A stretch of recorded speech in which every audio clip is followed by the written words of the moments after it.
আমার নাম আনিকা। আমার রূপ ছিল চোখে পড়ার মতো, কিন্তু বিয়ের পর থেকে এক অদ্ভুত ঘটনার সম্মুখীন হই আমি।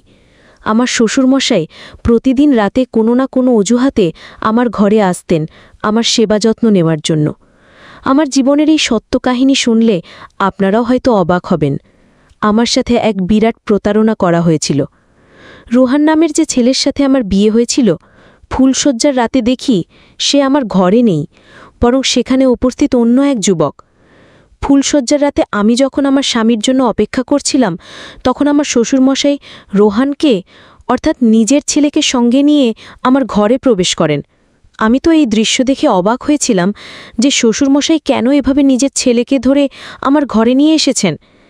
এরপর বর আমার কাছে এসে হঠাৎ আমার কানের কাছে চেঁচিয়ে বলে, কই গো নতুন বউ, আমার চকলেটটা দাও দেখি, বাবা বলেছেন চকলেট তোমার কাছেই আছে। বরের এই অস্বাভাবিক আচরণে আমার সন্দেহ হয়। আমি তার মুখ থেকে পাগড়িটা সরিয়ে যখন তাকালাম, আমার পায়ের তলার মাটি কেঁপে ওঠে। মণ্ডপে যে ছেলের সাথে আমার বিয়ে হয়েছিল, এ তো সে নয়। ছেলেটার অদ্ভুত আচরণ দেখে আমি ভয় পেয়ে ঘর থেকে বেরিয়ে যাই এবং চিৎকার করে শ্বশুরমশাইকে ডাকতে থাকি। শ্বশুরমশাই আমার চিৎকার শুনে কাছে এলে আমি তাকে কাঁদতে কাঁদতে বলি, বাবা, আপনি কাকে আমার ঘরে রেখে গেছেন? ও তো স্বাভাবিক নয়। আমার তো রোহানের সাথে বিয়ে হয়েছে। রোহান কোথায়? শ্বশুরমশাই তখন এক রহস্যময় হাসি দিয়ে আমার কাঁধে হাত রেখে বললেন, বৌমা, এই তো রোহান, এই আমার একমাত্র ছেলে যার সাথে তোমার বিয়ে হয়েছে। এই ছেলেই তোমার স্বামী। যাও, ভেতরে যাও। আমি আতঙ্কিত হয়ে বললাম, বাবা, আপনি একবার ভেতরে এসে দেখুন, এই ছেলেটা রোহান নয়, এর সাথে আমার বিয়ে হয়নি। কিন্তু আমার শ্বশুরমশাই আমার কোনো কথা না শুনে আমাকে জোর করে ঘরের ভেতর ঠেলে দিয়ে বাইরে থেকে দরজা বন্ধ করে দেন। সারা রাত আমাকে সেই অস্বাভাবিক ছেলেটির সাথেই কাটাতে হয়। আমি বুঝতে পারছিলাম যে আমাদের সাথে বিরাট বড় এক ছলনা করা হয়েছে। আমি স্বপ্নেও ভাবতে পারিনি আমার জীবনে এমন কালো দিন নেমে আসবে। সেই মুহূর্তে আমার মাথা কাজ করা বন্ধ করে দিয়েছিল। আমি বুঝে উঠতে পারছিলাম না আমার কি করা উচিত। পরের দিন সকালে আমি আমার বাবা মাকে ফোন করে সব ঘটনা জানাই। তারা আমার শ্বশুরবাড়িতে এলে আমি তাদের খুলে বলি যে কিভাবে শ্বশুরমশাই তাদের কর্মচারীর ছবি দেখিয়ে আমার বিয়ে তার মানসিক ভারসাম্যহীন ছেলের সাথে দিয়েছেন। আমার সব কথা শুনে মা আমাকে একটি চড় মেরে বললেন, তোর লজ্জা করে না নিজের শ্বশুরমশাইয়ের নামে এমন মিথ্যা অপবাদ দিতে? আমি মাকে বললাম, মা, তুমি আমার কথা বিশ্বাস করছো না? চলো আমার সাথে, আমি তোমাদের ওপরে নিয়ে গিয়ে দেখাচ্ছি যে ছেলেটা কাল রাতে আমার সাথে ছিল সে আসলে কে।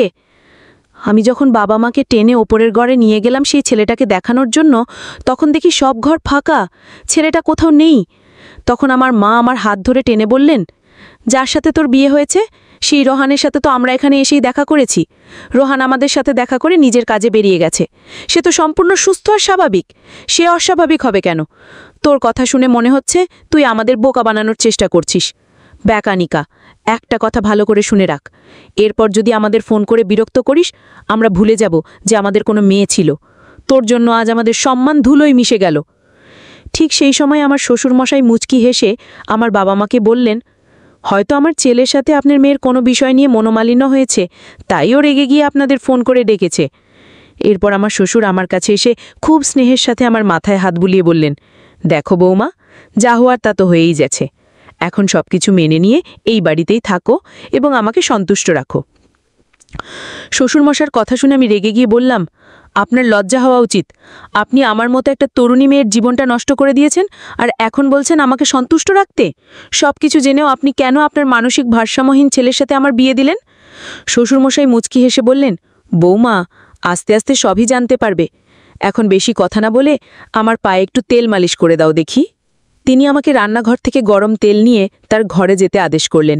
তিনি বললেন, আমি তোমার শ্বশুর, আমার সেবা যত্ন করার জন্যই তো তোমাকে এই বাড়ির বউ করে এনেছি। আমার শ্বশুরবাড়িতে আমার স্বামী, শ্বশুরমশাই আর দুজন কাজের লোক থাকত। আমার শাশুড়ি অনেক আগেই মারা গিয়েছিলেন। আমার শ্বশুরমশাই একজন ধনী ব্যক্তি ছিলেন, তার চালের বিশাল ব্যবসা ছিল। আমার বাবা মা ভেবেছিলেন এত বড় বাড়িতে আমার বিয়ে হলে আমি খুব সুখে থাকব, কিন্তু তারা আসল সত্যটা মানতে চাননি, তাই আমিও তাদের থেকে কোনো আশা রাখিনি। শ্বশুরবাড়িতে মাত্র 3 দিনেই আমার দম বন্ধ হয়ে আসছিল। আমার মনের কথা বলার মতো কেউ ছিল না। আমি শুধু ভাবতাম যে কর্মচারী পরিযায়ী দিয়ে আমার বিয়ে ঠিক করা হয়েছিল সে কোথায় গেল। তার সাথে দেখা হলে হয়তো আমি আমার সব প্রশ্নের উত্তর পেয়ে যাব। সেদিন শ্বশুরমশাই যখন তেল নিয়ে নিজের ঘরে ডাকলেন, তখন বাধ্য হয়েই আমাকে তার সেবা করার জন্য যেতে হলো। আমি যখন তেলের বাটি হাতে তার ঘরে গেলাম, দেখি তিনি আরাম করে বিছানায় শুয়ে আছেন। আমাকে দেখে বললেন, তাহলে ঠিক পথে এসেছ, নইলে কিভাবে আনতে হয় সেটা আমি ভালোই জানি। আমি যা বলবো তোমাকে তাই করতে হবে। ওখানে দাঁড়িয়ে না থেকে এদিকে এসে আমার পায়ে ভালো করে মালিশ করে দাও। তোমার শাশুড়ি মারা যাবার পর থেকে তো আমার কোনো যত্নই হয়নি। তিনি আরও বললেন, এখান থেকে পালানোর কথা ভুলেও ভেবো না, কারণ তোমার বাবা মা তো তোমার কথা বিশ্বাস করবে না। তাই এখানে থেকে আমার সেবার দিকে মন দাও, তাহলেই শান্তিতে থাকবে। শ্বশুরমশাইয়ের মুখ থেকে এই ধরনের কথা শুনে আমার লজ্জায় মাথা কাটা যাচ্ছিল। তিনি আমার গুরুজন হয়ে কিভাবে এমন কথা বলতে পারছিলেন? অনিচ্ছা সত্ত্বেও যখন আমি তার পায়ে তেল মালিশ করতে শুরু করলাম, আমার মনে হলো তার উদ্দেশ্য মোটেও ভালো নয়। আমি ভয় পেয়ে শ্বশুরের ঘর থেকে বেরিয়ে নিজের ঘরে এসে দরজা বন্ধ করে দিলাম এবং কান্নায় ভেঙে পড়লাম। আমার আর বুঝতে বাকি ছিল না যে শ্বশুরমশাইয়ের উদ্দেশ্য আসলেই ভালো নয়। এরপর থেকে তিনি যখন তখন আমার ঘরে এসে তার সেবা করার জন্য বলতেন। একদিন সন্ধ্যায় আমি খুব মন খারাপ করে ছাদে একা বসেছিলাম। হঠাৎ আমার সামনে যে মানুষটি এসে দাঁড়ালো, তাকে দেখে আমি বিস্ময় হতবাক হয়ে গেলাম। আমার শ্বশুরের সেই কর্মচারী আকাশ আমার সামনে এসে দাঁড়িয়েছিল। এই সেই আকাশ যার ছবি দেখিয়ে আমার শ্বশুর তার মানসিক ভারসাম্যহীন ছেলের সাথে আমার বিয়ে দিয়েছিলেন। সেদিন আকাশকে দেখে আমি তাকে জড়িয়ে ধরে অনেক কেঁদেছিলাম। আকাশ আমাকে সব সত্যি কথা খুলে বলল। সে জানায় আমার শ্বশুরমশাই তার ওপর খারাপ নজর রেখেছিলেন। যেহেতু তিনি বয়স্ক, তাই সরাসরি আমাকে বিয়ে করতে পারতেন না।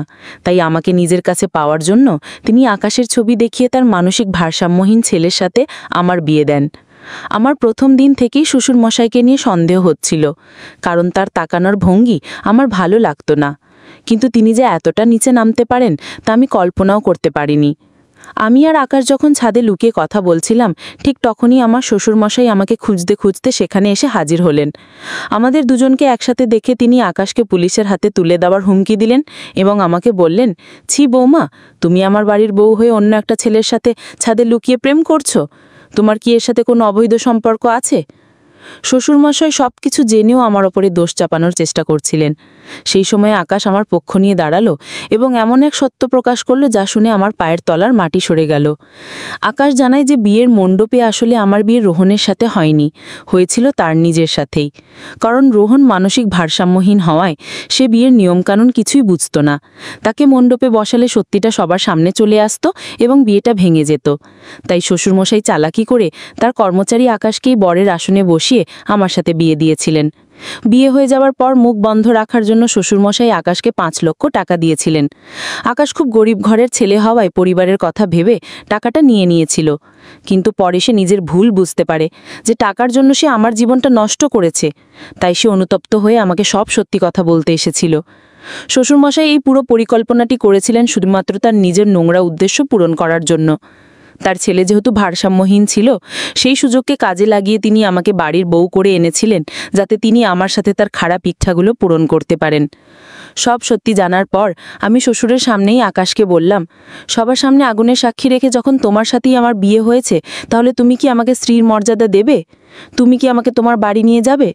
তখন আকাশ আমার সামনে হাত জোড় করে বলল, ম্যাডাম, আমি খুব গরিব মানুষ, আপনি কি আমার মতো গরিবের সাথে সারা জীবন কাটাতে পারবেন? আমি আকাশকে বললাম, গরিব হলেও তুমি একজন সৎ মানুষ। তুমি আমার কষ্টটা বুঝতে পেরে আমাকে সাহায্য করতে এসেছো, এটাই তোমার সততার সবচেয়ে বড় প্রমাণ। আমার টাকা পয়সার কোনো লোভ নেই, আমি তোমার সততাকেই নিজের স্বামী হিসেবে গ্রহণ করলাম।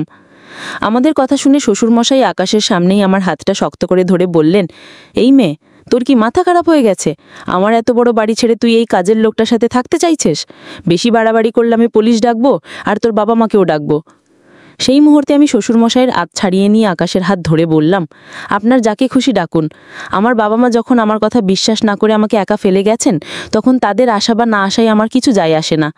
আমার বিয়ে যার সাথে হয়েছে, আমি তার সাথেই আমার শ্বশুরবাড়ি যাব। আর আপনি যদি আমাদের বাধা দেওয়ার চেষ্টা করেন, তাহলে আমি আর আমার স্বামী মিলে আপনার নামে পুলিশে অভিযোগ জানাবো। সেদিন আমার প্রাক্তন শ্বশুরমশাই আমাকে আটকানোর অনেক চেষ্টা করেছিলেন, কিন্তু আমি তার কোনো কথা শুনিনি। বরের সাথে চলে আসার আগে আমি তাকে বলেছিলাম, আপনি আমার সাথে যে প্রতারণা করেছেন আমি সেটা হয়তো সহ্য করে নিতাম, কিন্তু আপনি যে এতটা নিচু মানসিকতার মানুষ তা আমি ভাবতেও পারিনি। শুধুমাত্র নিজের ইচ্ছা পূরণের জন্য আপনি নিজের মানসিক ভারসাম্যহীন ছেলের জীবনকে ঢাল বানিয়ে আমাকে মিথ্যা অভিনয়ের মাধ্যমেই বাড়িতে এনেছিলেন। আমি চাইলে এখনই আপনার নামে পুলিশে নালিশ করতে পারি, কিন্তু শুধু আপনার ছেলে রোহনের মুখের দিকে তাকিয়ে আমি আপনাকে ছেড়ে দিচ্ছি। কারণ আপনাকে জেলে পাঠানো হলে আপনার ছেলেটা একা হয়ে যাবে। কিন্তু মনে রাখবেন, যদি আপনি ভবিষ্যতে আমাকে বা আমার স্বামীকে বিরক্ত করার চেষ্টা করেন, তাহলে পুলিশের কাছে যেতে আমি এক মুহূর্তও দ্বিধা করব না। তিনি এতটাই নির্লজ্জ ছিলেন যে যাবার আগে আমার স্বামীর কাছ থেকে সেই 5 লক্ষ টাকাও ফেরত নিয়েছিলেন। এরপর আমি আমার স্বামীর সাথে তার বাড়িতে চলে আসি।